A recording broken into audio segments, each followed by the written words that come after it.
नमस्कार, मैं doctor Saurabh Dubey, gastrointestinal hepatobiliary and gastrointestinal cancer surgeon. अब अगला सवाल ये पूछने में आता है कि सर अगर अपेंडिसाइटिस हो गया, डायग्नोस हो गया, डायग्नोसिस कैसे बनती है क्लिनिकली देख करके, जैसा कि मैंने पिछले वीडियो में बताया। उसके अलावा कुछ जांचें होती हैं जैसे अल्ट्रासाउंड और सीटी स्कैन भी, जिसमें पता चलता है कि अपेंडिसाइटिस है।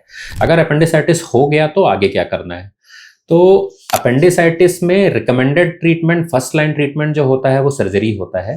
ज़्यादातर केसेस में हम यही रिकमेंड करते हैं कि अगर आपको अपेंडिसाइटिस हुआ है तो ऑनसेट के विद इन 24 टू 48 आवर्स में सर्जरी कर देना ही बेस्ट ट्रीटमेंट है, क्योंकि अपेंडिक्स कोई फंक्शनल ऑर्गन नहीं है और उसको सर्जरी में उसको रिमूव कर देने से सर्जरी भी काफ़ी सेफ होती है। रिमूव कर देने से बीमारी जो है वो पूरी तरीके से ठीक हो जाती है और दोबारा होने का कोई रिस्क नहीं होता है। लोग मेरे से पूछते हैं कि सर ऐसे केसेस में दवाओं का कोई रोल नहीं होता कि अगर हम सर्जरी नहीं कराना चाहें तो दवाओं से ठीक कर दें। तो मैं ये बताना चाहूँगा कि साइंस लिटरेचर ये नहीं कहता कि दवाओं से इसको करना चाहिए, ठीक करना चाहिए, क्योंकि पेन किलर या एंटीबायोटिक देने से टेम्परेरली तो ये सप्रेस हो जाता है, लेकिन आगे चल के दोबारा होने का रिस्क बहुत ज्यादा होता है। कुछ केसेस हैं जैसे कोई बहुत ओल्ड एज के पेशेंट्स हैं जो सर्जरी के लिए फिट नहीं है, जिनमें आप सर्जरी अवॉइड करना चाहते हो, या फिर जो बच्चे हैं 14 साल से कम उम्र के बच्चे, इनके केसेस में ऐसा पाया गया है कि बच्चों में अगर आप एंटीबायोटिक से अपेंडिसाइटिस को ठीक कर देते हो, इन्फेक्शन कंट्रोल कर देते हो, तो दोबारा होने का रिस्क बच्चों में एडल्ट के कंपैरिजन में बहुत कम पाया जाता है। तो बच्चों के केस में हम ऐसा कर सकते हैं कि मेडिकल मैनेजमेंट करके उसको ठीक करें,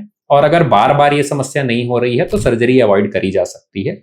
जो दूसरा एज ग्रुप जो मैंने बताया, जो बहुत ओल्ड एज है, जो सर्जरी के लिए फिट नहीं है, उनमें भी हम मेडिसिन ट्राई कर सकते हैं, एंटीबायोटिक और सिम्टोमेटिक ट्रीटमेंट देके, पेन किलर्स वगैरह दे करके, कि इन्फेक्शन कंट्रोल कर दिया जाए ताकि सर्जरी की आवश्यकता ना पड़े। लेकिन इसके अलावा जो एक हेल्दी और एडल्ट एज ग्रुप है, सबसे ज्यादा कॉमन अपेंडिसाइटिस पाया जाता है एडोलेसेंस वाले एज ग्रुप में, यानी कि जो 15 से लेकर के 25 तक का एज ग्रुप होता है, इनमें सबसे ज्यादा पाया जाता है अपेंडिसाइटिस।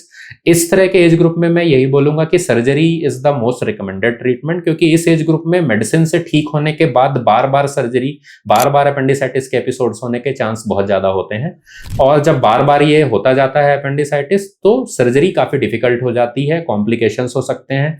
जो सर्जरी एक लेप्रोस्कोपी से 5-10 मिनट में हो सकती थी, उसके बदले में एक पूरी मेजर सर्जरी, पेट को ओपन करना पड़ सकता है। तो ऐसे केसेस में तो सर्जरी ही ट्रीटमेंट होता है, मेडिकल ट्रीटमेंट का कोई रोल नहीं होता। Thank you.